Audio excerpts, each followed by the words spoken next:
Hey guys, we finally closed the contract with Hasbro, so we can do whatever we want with the whole jingoistic American hero storyline of G.I. Joe. Where should we start? In a bunker somewhere in a war zone? With a training sequence? Boot camp? An impossible mission set in a jungle? What's that, Johnny? 17th century feudal France? Well, your father is the head of Paramount, so I guess we've got our opener, boys. Oh, we are not going to kill you, McKellen. We are going to make an example of you. Because killing someone sets no examples? I'm guessing this means further out than next Sunday AD. My ancestors have been the greatest creators of weaponry in the world. Doctor, who was that? And has the ability to eat anything from a single tank to an entire city. Dude, this movie was from 2009, and it's supposedly set in the future from that time. So why do these city graphics look like they were created on Corel Draw and a Windows 95 operating system? Aerosmith's amazing video had better visuals back in the mid-90s. Not gonna explode, is it? They're not weaponized yet, and the kill switches are inside. All the same, I'd avoid potholes if I were you. Nothing like a few jokes among colleagues when dealing with the safety instructions for transporting nuclear weapons. You know, I've been flying since I was 13 years old. You know, I don't think your dad's crop duster counts as hours logged. They're talking so fast here that I'm convinced it was less of a stylistic choice and more of the director literally telling them they have less than 10 seconds for this exposition. Come on, dude, give me one good reason why not. Because I want to be on the ground, in the fight, not flying over it. Movie expects us to believe the Duke has not seen Top Gun, and I'm not buying that for 1 second. I guarantee you he not only has that memorized, but has masturbated to it at least a dozen times. Oh my god. Wow, these plasma missiles have a slow motion feature where the recipient can get one more line in before he gets blowed up. There are more explosions and yelling in this sequence than the entirety of that bootleg fireworks viral video from a few years ago. Per G.I. Joe, showing cleavage is way more important than being protected against gunfire. Now you know, and knowing is half the battle. Wait, why'd they land all the way over there? Or really at all? They had the military guys pinned. I swear to God, every decision in this movie is in the service of firing one extra bazooka. This is the not-too-distant future version of how you doing. Also, seriously, out of all the going down out here, Anna's gonna use her super Ray-Bans to locate her f***ing ex? Okay, because I watched this cartoon growing up, I know that the good guys always shoot red lasers, and the Cobra assholes always shot blue lasers. And the Cobra assholes here shoot blue stuff because they have the advanced tech. But what's with this red shit coming from the good guys? They were just shooting regular-ass guns and rockets and shit. Anna? Now you have to admit, you had that coming. Yeah, blame me for my brother's death and destroying my life and all, so this roundhouse kick ought to square things up. Rated PG-13 for eye-stabbing trauma. Nothing against Jeremy Renner, but Hawkeye is much better looking in this cinematic universe. Don't make me shoot a woman! That's racist. Also, aren't they supposed to be extremely careful around these fucking warheads? Heavy Duty just blasted the out of that entire area. Wait, they're fucking bailing? Without all the cases? I mean, the Joes picked off a few of their minions, but it's not like they were whooped or anything. This remains the perfect time to complete this heist, and yet they boogie at the first sign of a ninja and a 50 cal. So why don't you tell your team to stand down? Hey, we could turn this into one big turkey shoot. Yeah, I've seen that movie, and it's really more of a Most Dangerous Game Mad Max combination. Easy ripcord. Isn't General Honk the one being projected in the hologram? Why would we see her walking into his hologram? I don't hologram often, but when I do, weird like this doesn't happen. General Clayton Abernathy. Perhaps you've heard of me, Duke. General Hawk, Afghanistan, NATO, Forward Command. Jeez, everyone knows everything about everyone when it's convenient to the goddamn plot, don't they? What about you? He doesn't speak. What? Probably because he knows his lines will be overdubbed regardless. Whatever this unit is, I want in. Good for Duke and all, but what was he doing before this? Was that private security? Government ops? Because a ton of people died in that last operation, and it looks like he could give two about them. Are we sure he's Joe material? No, seriously, the graphics in this movie were brought to you by your second cousin's Sega Genesis. Their capabilities are beyond anything we've ever encountered. Look, I don't want to call this specific actress's performance out, but let's just say that it's hard to stand out for negative reasons in this movie. If it wasn't for General Hawk, you'd have failed. That's not a... Duke, the most capable soldier in his unit, attempts to fight a hologram. We're on a deadline. We need those warheads now. I don't even know if Chris Eccleston's cartoonish Scottish brogue is close to accurate, but I do know that all he's doing is reminding me of Mike Myers' father in So I Married an Axe Murderer. If you had sent me in the first place, it would already be done. I'm sending you now, Storm Shadow. And I'm mentioning your name even though I don't have to because I want to make sure all the fanboys have stained the back of the theater seat as much as humanly possible within the first 20 minutes of this movie. Also, why didn't McCullen send all his assets to collect the warheads? They're pretty f***ing important, right? But it was just the Baroness and a couple of other Urukais against a highly trained paramilitary unit? The f*** sense does that make? That's what we're going to fix, Mr. Zaftan. Oh good, another character I cannot give a shit about in this movie. G.I. Joe, Rise of the Aquaman. Random fire guy is extremely random. Not only should you avoid flammable in a highly pressurized and oxygenated environment like this habitat, but it's happening right outside this super duper important testing room. Its venom can kill a full-grown elephant with a single bite. This character's so over the top, silly, and dramatically made up that I'm shocked it's not being played by Johnny Depp. English, Doctor? They feel no fear. And they also know to wait till Cobra Commander is finished with his one-liner before performing the task they've been instructed with. Nerve clusters showed complete inactivity. The rise of Cobra. Concepts of morality are disengaged. They feel no regrets. We finally learned the truth behind those MAGA rallies.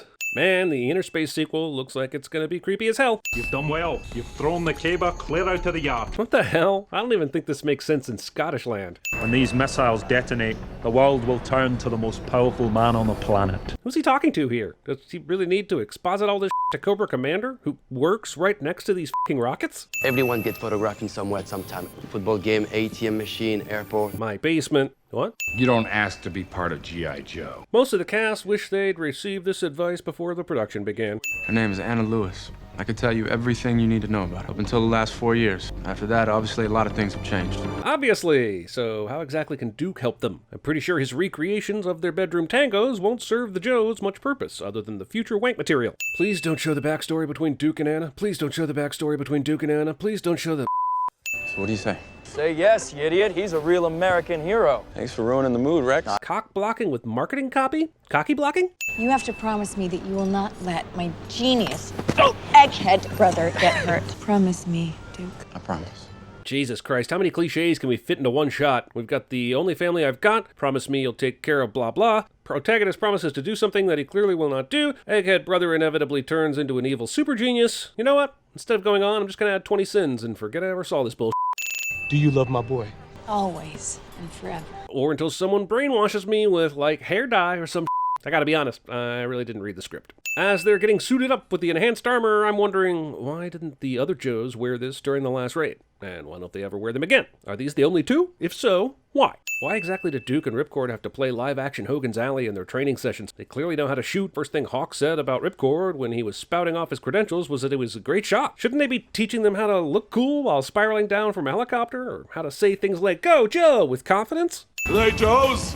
Hell no. Wow, this movie dumped Brendan Fraser in just as casually as all the studios dumped him after the third Mummy was released. If you're gonna shoot at something, kill it. Otherwise, take up knitting. This was the exact advice my grandmother gave me in college, and I don't think she ever knitted a goddamn thing.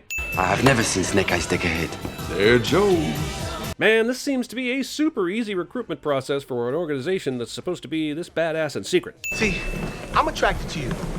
And you're attracted to me. Since I enjoy YouTube comments so much, I'm just gonna go ahead and tack on 10 cents here for mansplaining. See you in the trenches.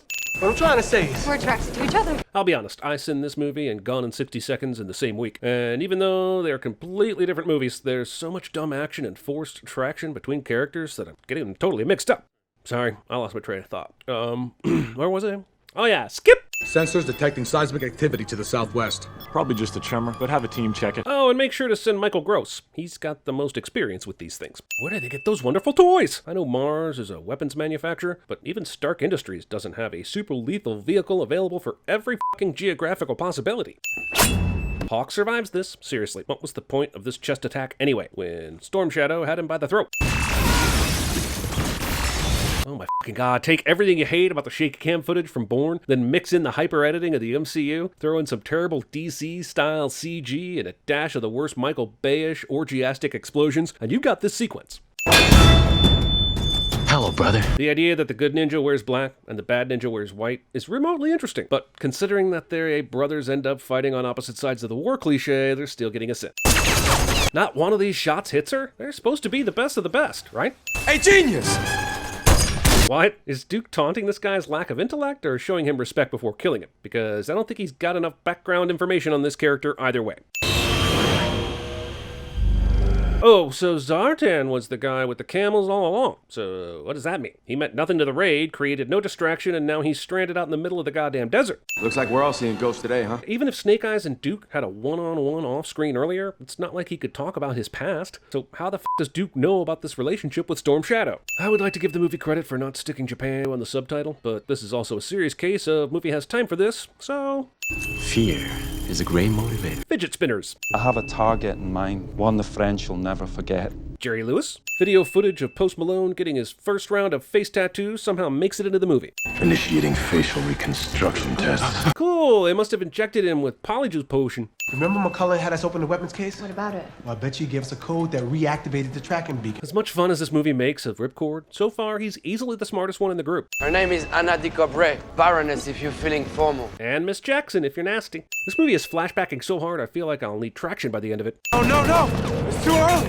It's too early! Duke said that he called in for an airstrike in 5 minutes, but why would they have that razor-thin timeline? Could they not either arrive at the warehouse earlier or call in the airstrike later? This is like Marty McFly going back 5 minutes before the lightning strike. I swear I can almost see the wires pull Channing Tatum's stunt double back from this building.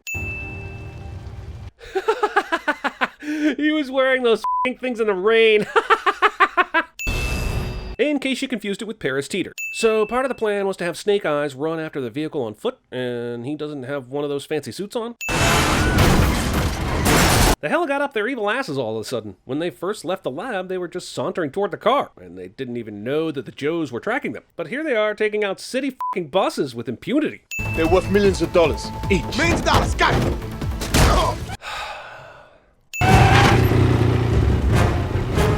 Grand Theft Moto! Even though it was released 9 years prior, this is still technically a discount Fallout.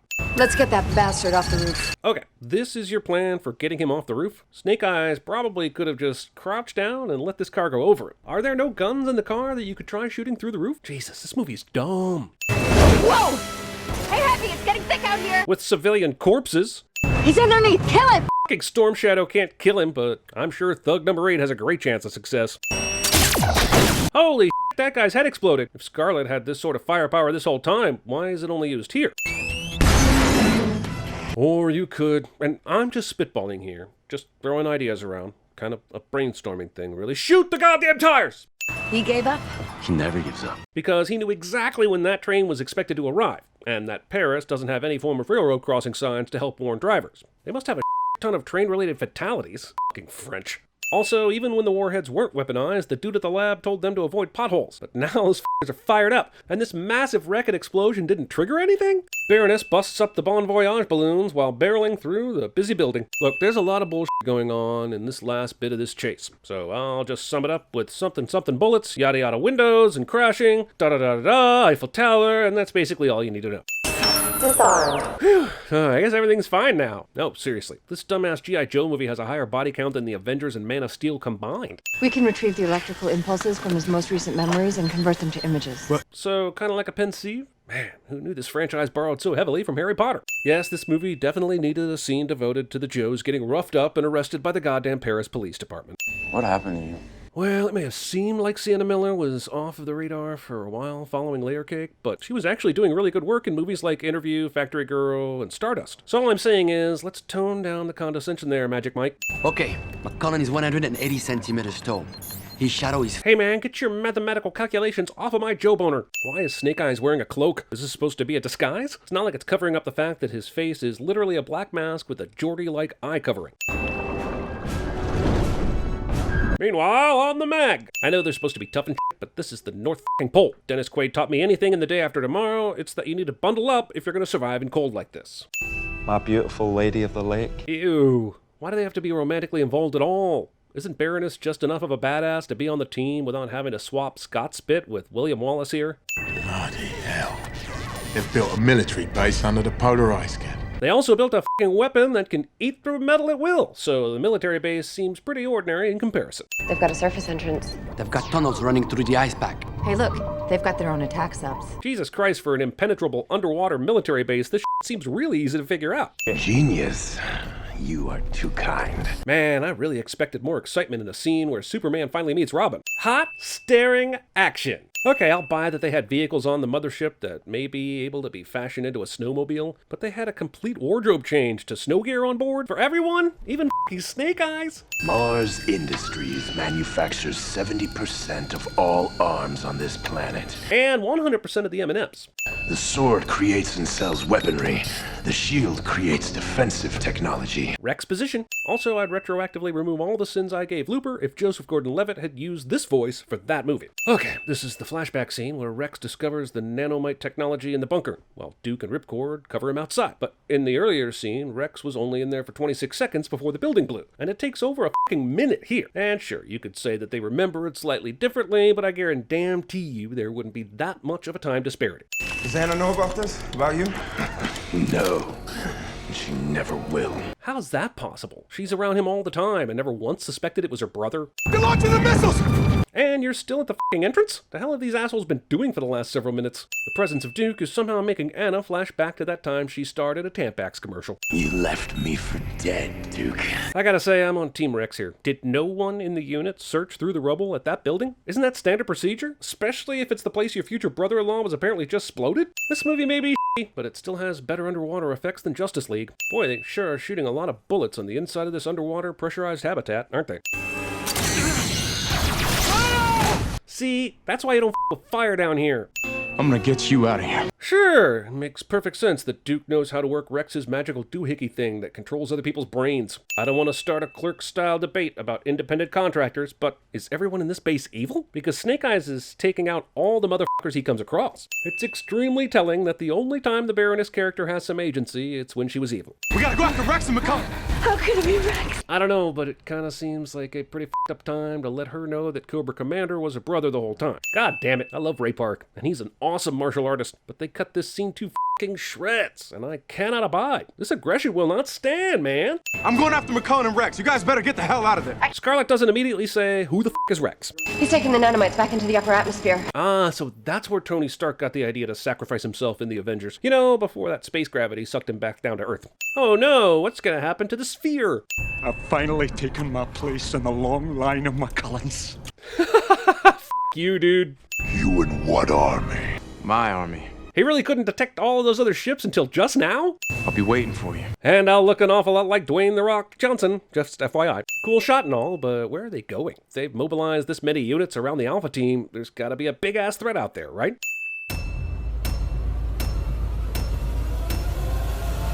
Ain't no we, Kevin. You got Snake Eyes. Have anything else to say before the sentence is carried out? Son, we live in a world that has walls, and those walls have to be guarded by men with guns. Who's gonna do it? You? Would you mind not shooting at the thermonuclear weapons? Technically, G.I. Joe does not exist, but if it did, it'd be comprised of the top men and women from the best military units in the world. Hear me? Bang! The world! G.I. Joe!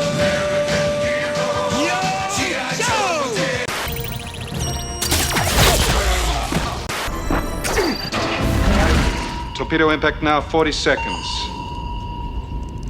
35 seconds.